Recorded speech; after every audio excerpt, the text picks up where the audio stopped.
کچھ دن کے بعد ایک مہینہ آنے والا ہے۔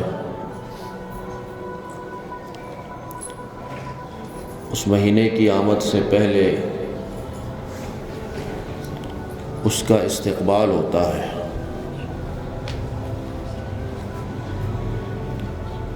جلسے کی صورت میں، پروگرام کی صورت میں لوگ استقبال کرتے ہیں۔ اس مہینے کا اصل استقبال یہ ہے، اس مہینے کے آنے سے پہلے اپنی مصروفیات، دنیاوی مصروفیات انہیں کم کیا جائے۔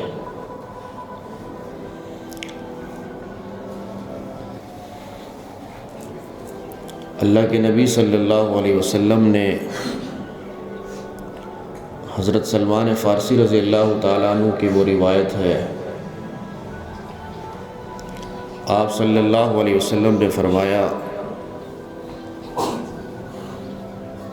کہ ایک مہینہ آنے والا ہے، شہر عظیم،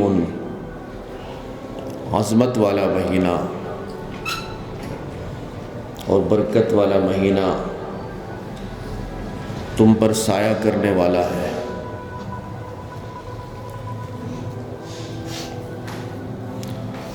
ابھی وہ مہینہ آیا نہیں ہے، لیکن اس مہینے میں ہم نے داخل ہونا ہے کچھ ایام کے بعد۔ دنیا میں بھی کوئی کام ہم کرنا چاہیں، چاہے وہ کوئی خوشی کا ہو یا غمی کا ہو، تو ہم اس خوشی اور غمی کا جو پروگرام ہوتا ہے اس کے آنے سے پہلے کوئی نہ کوئی حکمت عملی بناتے ہیں، اس کی تیاری کرتے ہیں۔ کئی دن نہیں بلکہ کئی مہینے پہلے کہ ہم نے اس کام کو کیسے کرنا ہے، کس نے کون سا کام کرنا ہے، یہ کام کیسا اچھا رہے گا، ہر طرح سے دیکھتے ہیں، چاہے وہ خوشی کا کام ہو، غمی کا کام ہو، تجارت ہو، کوئی بھی پروگرام آپ کا ہو۔ بالکل اسی طرح رمضان کا مہینہ آ رہا ہے، اس کے آنے سے پہلے بھی ہمیں کوئی پلاننگ کرنی چاہیے کہ کیسے ہم رمضان کو اچھی طرح گزار سکیں، کیسے ہم اس مقصد کو پا لیں جس مقصد کے لیے اللہ تعالیٰ نے یہ مہینہ ہمیں دیا ہے۔ اس کے لیے ہمیں کیا کرنا چاہیے؟ دیکھیں، رمضان کا مہینہ تو آئے گا، اس میں روزے بھی رکھیں گے، تراویح بھی پڑھیں گے، لیکن ایسا نہ ہو کہ رمضان میں روزہ بھی رکھیں، تراویح بھی پڑھیں اور ساتھ ساتھ دوسری نافرمانیاں بھی جاری رہیں۔ جو گناہ ہم پہلے سے کر رہے ہیں، جو نافرمانیاں پہلے سے ہو رہی ہیں، وہ رمضان میں بھی اسی طرح چلتی رہیں، ایسا نہ ہو۔ تو رمضان کا مہینہ آ رہا ہے، اس سے پہلے اپنے آپ کو پاک اور صاف کر کے رمضان میں داخل کریں، ہر طرح سے اپنے آپ کو پاک اور صاف کریں۔ پہلی بات تو یہ ہے کہ وقت بھی نکالیں، اپنی مصروفیات کو تھوڑا سا آگے پیچھے کر لیں، اور یہ مہینہ ایک مہینہ ہی ہے، 29 دن ہے یا 30 دن ہے، یہ کچھ 6 مہینے نہیں ہے کہ جس پہ ٹائم لگ جائے گا۔ کچھ دن کے بعد آپ کہیں گے کہ پہلا عشرہ، پھر آپ کہیں گے دوسرا عشرہ شروع ہو گیا، دنوں کا پتہ ہی نہیں چل رہا، تیسرا عشرہ آئے گا، کہیں کسی کا تراویح میں قرآن مکمل ہوگا، کہیں قرآن کی مجلس ہوگی، اس طرح کر کے یہ مہینہ گزر جائے گا، جسے کہتے ہیں چٹکیوں میں گزر جائے گا، ایسے پتہ بھی نہیں لگے گا۔ تو عقل مند آدمی وہی ہے جو اس سے فائدہ اٹھا لے، اور جو اس مہینے کو پا کر بھی اس سے محروم رہا تو اس سے بڑھ کر پھر کوئی بھی محروم نہیں. کہ اتنی اللہ کی رحمتیں اور برکتیں ہوں اور یہ پھر محروم رہ جائے، پھر کچھ نہ کر سکے، تو اس سے بڑا محروم کوئی نہیں ہے. تو رمضان میں داخل ہونے سے پہلے اپنے آپ کو پاک اور صاف کر لیں. پہلی بات، وقت نکالیں اس کے لیے. 1 مہینہ ہے، اللہ تعالیٰ نے 1 مہینہ دیا ہے کہ جو 11 مہینے کی میل کچیل، جو گندگی دنیا کی وجہ سے ہمارے دلوں پر اثر انداز ہو چکی ہے، ہماری روح کو اس نے کمزور کر دیا ہے، دبا دیا ہے. جس طرح اللہ کی عبادت کرنی چاہیے تھی، جس طرح اللہ کے ساتھ تعلق ہونا چاہیے تھا، وہ تعلق 11 مہینے میں نہیں رہا. اللہ سے دوری رہی، مسجد سے دوری رہی، قرآن سے دوری رہی. حالانکہ کام تجارت کا آپ کر رہے تھے، جائز کر رہے تھے، حلال کر رہے تھے، لیکن اس کے باوجود اللہ تعالیٰ سے دوری رہی. تو اللہ تعالیٰ نے یہ مہینہ دے دیا. پھر یہ مہینہ پھر اللہ نے بھیج دیا کہ جو دوری ہو گئی تھی مادی مصروفیات کی وجہ سے، دنیاوی مصروفیات کی وجہ سے، تجارت کی وجہ سے، تو اس مہینے میں آ جاؤ اور میرے قریب آ جاؤ. یہ میرے قرب کا مہینہ ہے، قریب آنے کا مہینہ ہے. تو سب سے پہلی بات یہ ہے کہ بھائی مصروفیات تھوڑی کم کر لیں دنیاوی.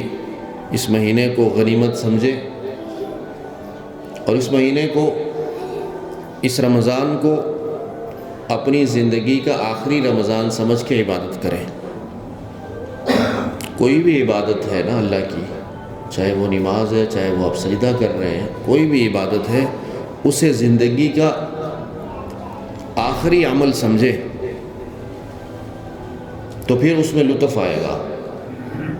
اس رمضان کو اپنا آخری رمضان سمجھے. اگلے رمضان کی گارنٹی نہیں ہے کسی کے پاس، نہ کسی جوان کے پاس، نہ کسی بوڑھے کے پاس، کہ اگلے رمضان ملتا ہے یا نہیں ملتا. اچھا اگر مل بھی جائے تو پتہ نہیں روزے رکھے جاتے ہیں کہ نہیں رکھے جاتے. شیخ فانی نہ بن جائے وہ، یعنی وہ پھر فدیہ دے کر گزارا کرے، روزہ رکھنے کی ہمت ہی نہ ہو. زندگی تو ہو، سانسیں تو باقی ہوں، جی تو وہ رہا ہو، لیکن روزہ نہ رکھا جائے، روزہ رکھنے کی ہمت ہی نہ ہو، کمزوری اتنی ہو جائے، کوئی بیماری لاحق ہو جائے. اس لیے بھائی پہلی بات تو یہ ہے کہ زیادہ سے زیادہ عبادتیں کرنے کا معمول بنائیں. پہلے اگر آپ کم عبادت کرتے تھے تو ابھی یار رمضان کا مہینہ ہے، یہ ہے عبادتوں کا مہینہ، نیکیوں کا سیزن ہے، اللہ سے اپنے آپ کو بخشوانے کا، مغفرت کا یہ مہینہ ہے، سیزن ہے اس کا، اللہ کی رضا کا مہینہ ہے، خوشی کا مہینہ ہے. تو اس لیے اپنے اوقات میں کوئی تبدیلی کرے. ایسا نہ ہو کہ جس طرح میں پہلے 9-10 بجے اٹھتا تھا اسی طرح رمضان میں اٹھ جاؤں، اور اسی طرح میں کام سے آؤں، اسی طرح میں سوؤں اٹھوں. تو اس شخص کو اپنے آپ کو مسلمان کہتے ہوئے بھی شرم آنی چاہیے کہ رمضان کا مہینہ اسے ملا ہے لیکن اس میں کوئی تبدیلی نہیں آئی، نہ اس کی نماز میں تبدیلی آئی، نہ اس کی کسی عبادت میں تبدیلی آئی. اللہ نے مہینہ دے دیا لیکن اس نے کچھ بھی حاصل نہیں کیا، تو کیسا مسلمان ہے؟ اسے آپ ذرا عرب کے دنیا میں دیکھیں، خلیج میں دیکھیں کہ وہ رمضان کیسے گزارتے ہیں. سب کچھ چھوڑ چھاڑ دیتے ہیں، کچھ بھی نہیں کرتے، صرف اللہ کی عبادت، روزہ، تراویح، قرآن، صدقہ، خیرات، اسی میں لگے ہوتے ہیں بس. یعنی ایسے جیسے وہ کوئی دنیا کا کام کرتے ہی نہیں ہے، بس وہ صرف آئے ہی عبادت کے لیے، اس طرح گزارتے ہیں. اور پہلا کام بھائی اپنی مصروفیات کو تھوڑا سا آگے پیچھے کرے. 1 مہینے کی بات ہے، گزر جائے گا. گزر جائے گا، عبادت کرنے والوں کا بھی گزر جائے گا اور جو اسی طرح سوئے رہیں گے ان کا بھی گزر جائے گا۔ پھر ایک دن آئے گا ہم عید پڑھیں گے، عید کا اعلان ہو جائے گا، بس ختم ہو، شوال کا مہینہ شروع ہو جائے گا۔ تو اس لیے ابھی 4 5 6 دن ہیں، آپ کچھ کر سکتے ہیں، پلاننگ بنا سکتے ہیں کہ یار کہ میں مسجد کو وقت دوں گا، میں نوافل کو وقت دوں گا، میں قرآن کو وقت دوں گا، میں دعاؤں کو وقت دوں گا۔ ابھی سے کر لیں، ابھی سے کر لیں، اور اپنے گھر میں بھی ماحول بنائیں، ان کو بھی سمجھائیں کہ بھائی یہ رمضان کا مہینہ ہے، یہ عبادتوں کا مہینہ ہے، نیکیاں کرنے کا مہینہ ہے، اللہ سے اجر پانے کا مہینہ ہے، اللہ کے قریب ہونے کا مہینہ ہے، اللہ سے جڑنے کا مہینہ ہے، قرب کا مہینہ ہے۔ یہ انہیں بھی سمجھائیں، یہ انہیں بھی بتائیں۔ دوسری بات یہ ہے کہ پاک صاف ہو کر رمضان میں داخل ہو جائیں، گناہ سے توبہ کر لیں، توبہ کر کے اس مہینے میں داخل ہونا ہے۔ توبہ کا مطلب یہ نہیں استغفر اللہ استغفر اللہ استغفر اللہ، یہ توبہ نہیں ہوتی۔ زبان سے استغفر اللہ استغفر اللہ استغفر اللہ، کہ کام میں اپنے ہی کرنے میں، مرضی میری اپنی، یہ نہیں۔ توبہ کا مطلب یہ ہے کہ اللہ سے سچی توبہ کرنا، اور فوراً جو گناہ کر رہے ہیں اسے چھوڑ دیں، وہیں پہ چھوڑ دیں، یہ ہے توبہ۔ توبہ کی حقیقت یہ ہے نا، اللہ سے ایک تو معافی مانگنی، اس گناہ کو وہیں چھوڑ دینا، یا اللہ آئندہ نہیں کروں گا، اس کا عزم کرنا، گناہوں سے بالکل پاک صاف ہونا ہے، چاہے وہ زبان کا گناہ ہے، چاہے وہ کان کا گناہ ہے، چاہے وہ آنکھوں کا گناہ ہے، جو بھی گناہ، جس گناہ میں ہم مبتلا ہیں وہاں اس سے توبہ کر کے پھر رمضان میں داخل ہوں۔ ایسا نہیں چلے گا کہ زبان سے تو ہم حلال کھانے سے رک گئے، زبان سے حلال نہیں کھا رہے، نہ پی رہے، لیکن زبان سے ہم اسی طرح گالیاں بھی دیں، غیبت بھی کریں، یعنی زبان جو گناہ ہم پہلے کر رہے تھے زبان میں وہ اسی طرح چلتے رہیں، وہ غیبتیں چلتی رہیں، وہ چغلیاں چلتی رہیں، وہ الزام تراشیاں، وہ بہتان چلتے رہیں، اور میں کھانے پینے سے رک جاؤں، فرض ادا ہو جائے گا۔ لیکن روزے کا جو مقصد ہے نا، اللہ تعالیٰ فرماتے ہیں لعلکم تتقون، تمہیں میں متقی بنانا چاہتا ہوں اس مہینے میں، تمہیں روزے میں اس لیے دے رہا ہوں، اور پہلے لوگوں کو بھی اس لیے دیے تھے میں نے روزے، کہ تمہارے اندر تقویٰ آ جائے، یعنی تمہارے اندر میرا خوف اور ڈر آ جائے۔ تو یہ جو تقویٰ ہے نا، یہ تبھی ملے گا جب ہم روزے کے ساتھ ساتھ گناہوں سے بھی بچیں گے، اور اگر ہم نے کھانا پینا چھوڑ دیا لیکن باقی گناہ اسی طرح چلتے رہے تو پھر اس کا فائدہ نہیں۔ تو گناہوں سے توبہ کر کے، گناہ کو چھوڑ کے، اللہ سے عزم کر کے، پھر اگر ہم اس مہینے میں داخل ہوں گے تو اس سے فائدہ ہوگا۔ اور دوسری بات، روزے آنے سے پہلے بھی کچھ دن باقی ہیں، جو آپ کی نمازیں رہ گئی ہیں، جو فرائض آپ کے ذمے ہیں، ان کو ادا کرنا شروع کریں، ابھی سے ادا کرنا شروع کریں۔ جو قضا نمازیں آپ کی رہ گئی ہیں ان کو ادا کرنا شروع کریں۔ اسی طرح کسی کا کوئی مال دینا ہے وہ ابھی سے ادا کریں، یعنی کہنے کا مقصد ہے کہ کوئی چیز آپ کے ذمے رہے نا، آپ ادا کرنے کی کوشش کریں۔ اسی طرح پچھلے سال آپ سے زکوٰۃ پوری نہیں دی گئی، کچھ زکوٰۃ رہ گئی تھی پچھلے مال کی، تو اس سال پہلے وہ زکوٰۃ ادا کریں رمضان داخل ہونے سے پہلے، پھر آگے چلیں۔ اگر کچھ رہ گئی مزید وہ رمضان میں ادا کریں۔ یہ سارے کام کر کے پھر داخل ہو۔ تیسری بات یہ ہے کہ کسی کے ساتھ کوئی لڑائی ہے، کوئی جھگڑا ہے رشتہ داروں میں، تو اس سے معافی مانگ کر رمضان میں داخل ہو، اس سے معافی مانگے۔ صلہ رحمی کا حکم دیا ہے اسلام نے ہمیں، شریعت نے، کہ صلہ رحمی کرو۔ تو صلہ رحمی کا مطلب یہ نہیں کہ برابری سرابری کریں، اسے صلہ رحمی نہیں کہتے ہیں۔ حدیث کا مفہوم ہے کہ وہ شخص صلہ رحمی کرنے والا نہیں ہے کہ جو برابری سرابری کرتا ہے، کہ وہ ہماری خوشی میں آئے تھے ہم بھی ان کی خوشی میں چلے جاتے ہیں، وہ ہماری غمی میں آئے تھے ہم بھی ان کی غمی میں چلے جاتے ہیں، وہ نہیں آئے تھے ہم بھی نہیں جائیں گے۔ یہ برابری سرابری ہے۔ انہوں نے ایسا کیا تھا ہم بھی کر لیتے ہیں بھائی، برابر کر دیتے ہیں، یہ نہیں، بلکہ فرمایا کہ وہ تمہارے ساتھ توڑے تم ان کے ساتھ جوڑو۔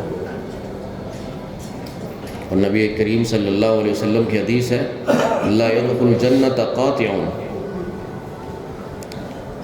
کہ جنت میں قطع رحمی کرنے والا داخل نہیں ہوگا، اس کا داخلہ بند ہے۔ اس کے دل کے اندر اپنے رشتہ داروں کے لیے کینہ ہے، بغض ہے، حسد ہے۔ جب رشتہ دار کا کوئی نقصان ہوتا ہے تو اسے خوشی ہوتی ہے، ہر وقت انتقام کا جذبہ اس کے دل میں ہوتا ہے کہ کبھی موقع ملے صحیح میں اپنے رشتہ دار سے، بھائی سے، دوست سے انتقام لوں گا۔ اسی کو حسد کہتے ہیں، اسی کو کینہ کہتے ہیں، اسی کو بغض کہتے ہیں۔ تو صلہ رحمی کرے بھائی۔ اللہ کے نبی صلی اللہ علیہ وسلم نے فرمایا کہ تم چاہتے ہو کہ تمہارا نام روشن ہو جائے، تمہاری عمر میں برکت ہو جائے، تمہارے رزق میں برکت ہو جائے، اور میں کہ صلہ رحمی کرو۔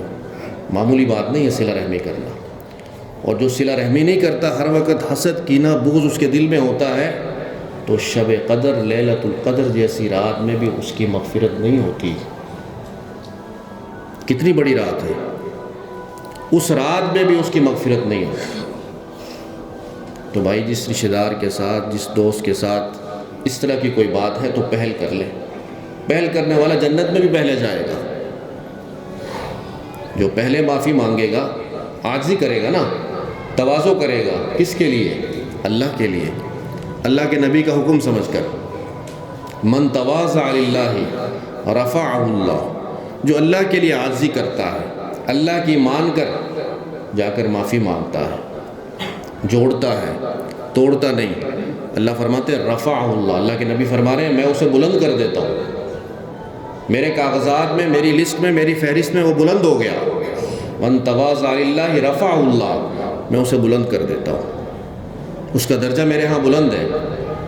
اگرچہ وہ اس کے سامنے جھک گیا رشتہ داری کی وجہ سے، دوستی کی وجہ سے، لیکن میرے ہاں اس کا درجہ بلند ہے، اپنے درجات کو بلند پائے گا۔ اس لیے بھائی رمضان آنے سے پہلے سب سے پہلے تو اپنے والدین کو منائیں، جن کے والدین ناراض ہیں ان کو منائیں۔ سب سے بڑے پیر ان کے گھر میں بیٹھے ہیں، سب سے بڑے مرشد ان کے گھر میں ہیں، ان سے ناراضی ہے انہیں پہلے منائیں۔ اس کے بعد رشتہ داروں میں دیکھیں کہ کس کے ساتھ تعلق ٹوٹا ہوا ہے، دوستوں میں دیکھیں، معافی مانگیں۔ معافی مانگنے والا اللہ کو بڑا پسند ہے، اللہ کے محبوب کو پسند ہے۔ معافی مانگنے سے کچھ نہیں جاتا، اللہ کے ہاں اس کا رتبہ بڑا بلند ہے۔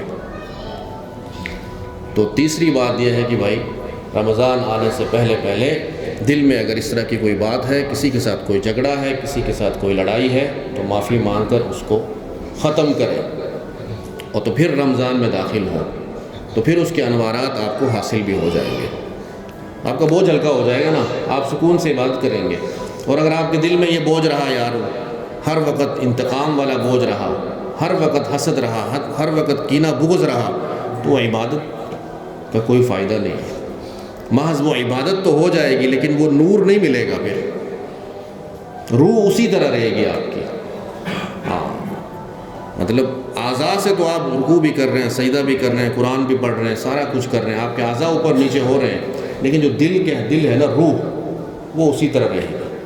وہ میل کچیل تبھی ہوگی ختم جب ہم ایک دوسرے کے ساتھ ملیں گے، جڑیں گے، صلہ رحمی کریں گے۔ دوسری بات یہ کہ رمضان آنے سے پہلے اب سے ہی اپنی دعاؤں کو لمبا کرنا شروع کر دیجئے، تھوڑا تھوڑا، آہستہ آہستہ۔ اگر پہلے آپ 2 منٹ کی دعا مانگتے ہیں تو اب 3 منٹ کی مانگیں، تاکہ آپ کی عادت بن جائے۔ کیونکہ رمضان تو ویسے بھی اللہ تبارک و تعالی دعاؤں کو تو قبول کرنے والی ذات وہی ہے، لیکن رمضان میں کچھ اور ہی بات ہوتی ہے۔ اللہ تعالیٰ قریب آ کر سنتے ہیں، اس لیے دعاؤں کا اہتمام کریں۔ اور اگلی بات، قرآن مجید کو زیادہ سے زیادہ پڑھنے کی کوشش کریں، محنت کریں، بلکہ فرض سمجھ کر پڑھیں۔ قرآن مجید اس مہینے میں نازل ہوا ہے، یہ ہم سب کو پتہ ہے۔ کسی بچے سے پوچھے نا کہ قرآن مجید کس مہینے میں نازل ہوا ہے، تو وہ کہے گا رمضان میں نازل ہوا ہے۔ اور رمضان کو یہ جو فضیلت اور شان ملی ہے نا، یہ روزے کی وجہ سے نہیں ملی، یہ بات یاد رہے۔ یہ روزہ اس لیے، تراویح اس لیے نہیں، رمضان کو جو شان اور عظمت ملی ہے وہ اس وجہ سے ملی ہے کہ اس مہینے میں قرآن نازل ہوا ہے، اس میں قرآن نازل ہوا ہے۔ تو ایسی قرآن پڑھیے نا، روزے دے گزارا کریے، قرآن کو ہم ہاتھ ہی نہ لگائیں، قرآن وہیں پڑھا رہے، نہیں بھائی، قرآن سیکھیں بھائی، قرآن سیکھیں، قرآن سیکھیں۔ قرآن کے 5 سے 6 حقوق ہیں، اس کو پڑھنا، اس کو سمجھنا، اس پر عمل کرنا، یہ ہر مسلمان پر اس کے حقوق میں سے ہے، اس کو آگے پہنچانا لوگوں تک۔ اور میں اس دن بھی عرض کر رہا تھا تقریب کے دوران کہ قرآن مجید کو تجوید کے ساتھ ناظرہ پڑھنا ہر مسلمان پر فرض عین ہے۔ پتہ نہیں میں نے کیا کہا، قرآن مجید کو تجوید کے ساتھ ناظرہ پڑھنا ہر مسلمان پر فرض عین ہے، فرض عین ہے، فرض عین ہے، فرض کفایہ نہیں ہے کہ کرو ایک بندہ پڑھ لوے باقیاں دی خیر، نہیں، فرض عین ہے تجوید کے ساتھ پڑھنا، ناظرہ، حفظ کی بات نہیں کر رہا ہوں میں، ناظرہ تجوید کے ساتھ پڑھنا فرض عین ہے۔ اور معذرت کے ساتھ ہم جو قرآن کا حشر کرتے ہیں، پہلی بات ہے تو ہم پڑھتے نہیں ہیں، ناراض نہیں ہونا آپ نے، میں حقیقت بیان کر رہا ہوں، جو حقیقت ہم دیکھتے ہیں اپنی آنکھوں سے، ہمیں نظر آ رہا ہوتا ہے، ہم وہی دیکھتے ہیں۔ میں بھی اسی معاشرے کا فرد ہوں، ہم بھی اسی میں آپ کے ساتھ جیتے ہیں، ہمیں بھی نظر آ رہا ہوتا ہے، اسی کو بیان کر رہے ہوتے ہیں۔ قرآن مجید پہلی بات ہے پڑھتے نہیں ہیں، ہاتھ نہیں لگاتے، ہمارے بچوں کا بھی یہ حال ہے، بڑوں کا بھی یہ حال ہے۔ سب سے اوپر والی طاق میں ہوتا ہے قرآن ہمارا، کبھی اٹھا کر دیکھیے کہ گھر میں کتنی گرد و غبار ہوگی اس پر، کوئی ہاتھ نہیں لگاتا، نہ بچہ نہ بڑا۔ ہاں ہوں گے کوئی اللہ کے ولی 100 میں سے 1-2 جو قرآن پابندی کے ساتھ پڑھتے ہیں، بہت بڑی بات ہے۔ پہلی بات ہے کہ ہم ہاتھ نہیں لگاتے، اور دوسری بات ہے کہ اگر ہم نے بچوں کو پڑھانا ہے قرآن مجید، سکھانا ہے، تو پھر ہم کیا کرتے ہیں، یا تو ہم باجی کے پاس بھیج دیتے ہیں، فلاں باجی ٹیوشن بھی پڑھا دیتی ہے تے گھر بچوں کو قرآن بھی پڑھا دیتی ہے، 1 کی فیس سے 2 میں کام۔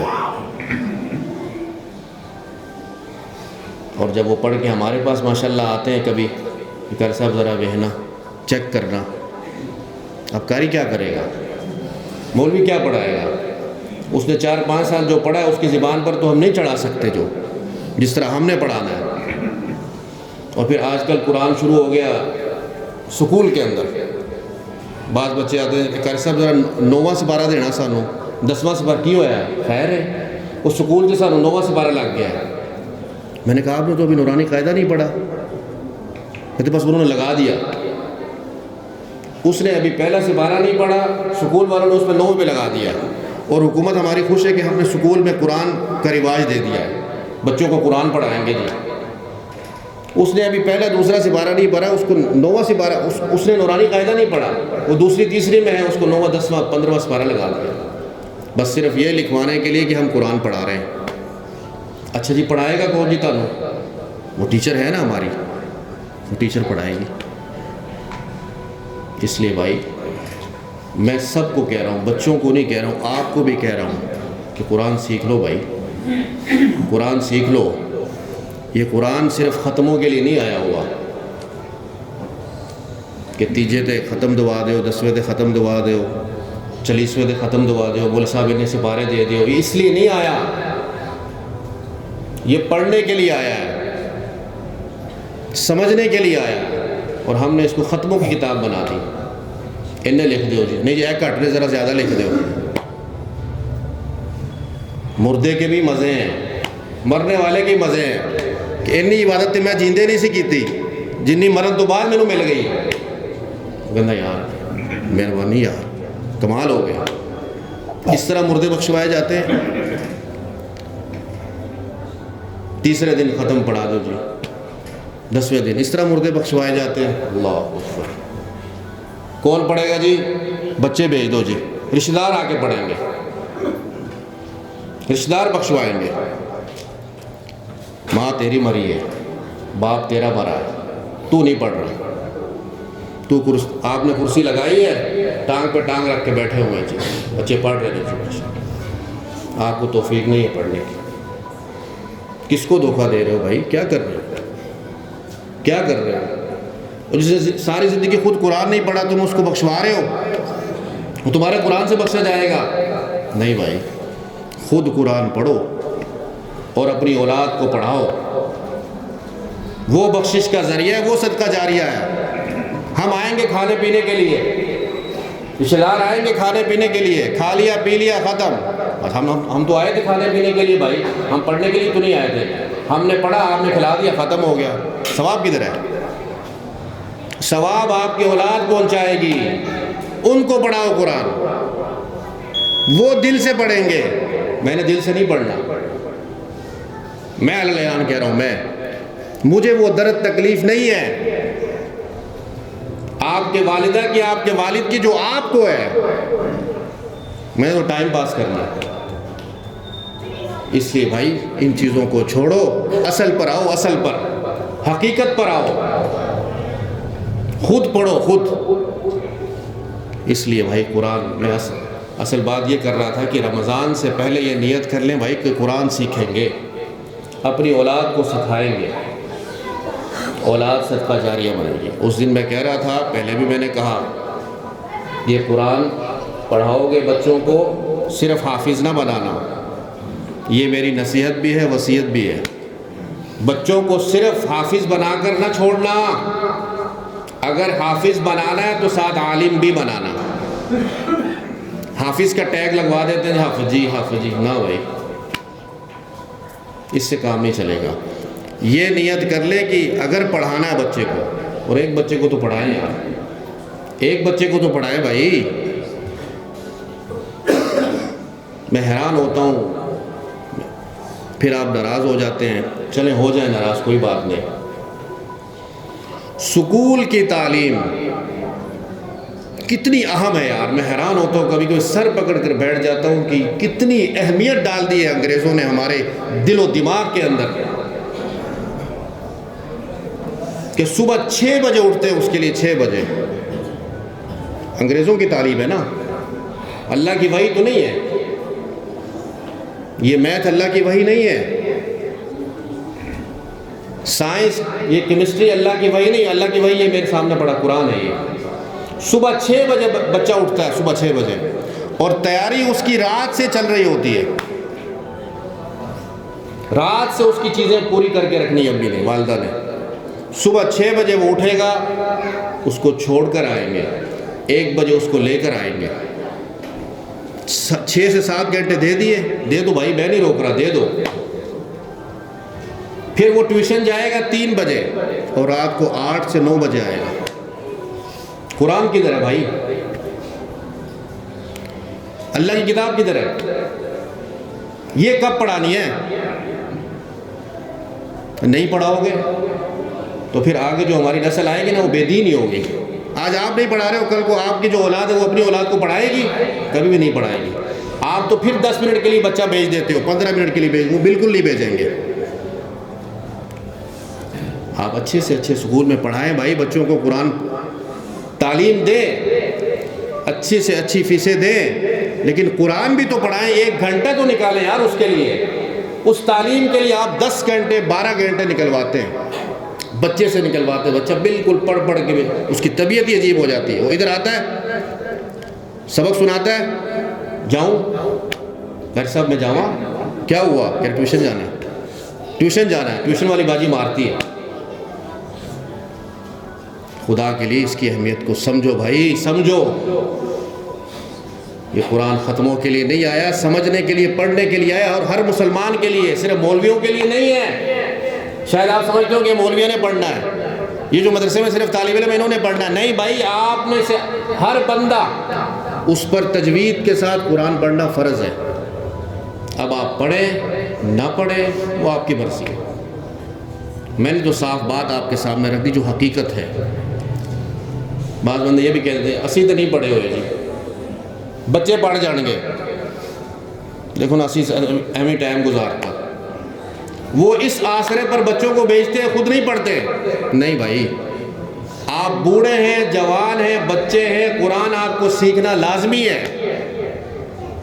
کوئی حلقہ بنا لے، کچھ ٹائم دے دے بھائی. رمضان آ رہا ہے، کوئی نیت کر لے، کوئی نام لکھوا لے فہرست میں اپنا، کوئی شفقت فرما لے، سیکھ لے قرآن، بچوں کو سکھا لے. یہ قرآن کام آئے گا. وہ نیک اولاد کام آئے گی جس کو آپ نے قرآن پڑھایا. وہ کیمسٹری والی، اس نے آپ کے مرنے کے بعد کیمسٹری کھول کر نہیں پڑھنی، فزکس کھول کر نہیں پڑھنی. اگر پڑھنا ہے تو اس نے یہ قرآن پڑھنا ہے. آپ کے بیٹے نے میتھ پڑھ کے سوال جمع تفریق نہیں کرنا، اس نے قرآن پڑھنا ہے تو ثواب ملے گا انشاءاللہ. اللہ تعالی ہم سب کو جو کچھ کہا سنا عمل کی توفیق عطا فرمائے.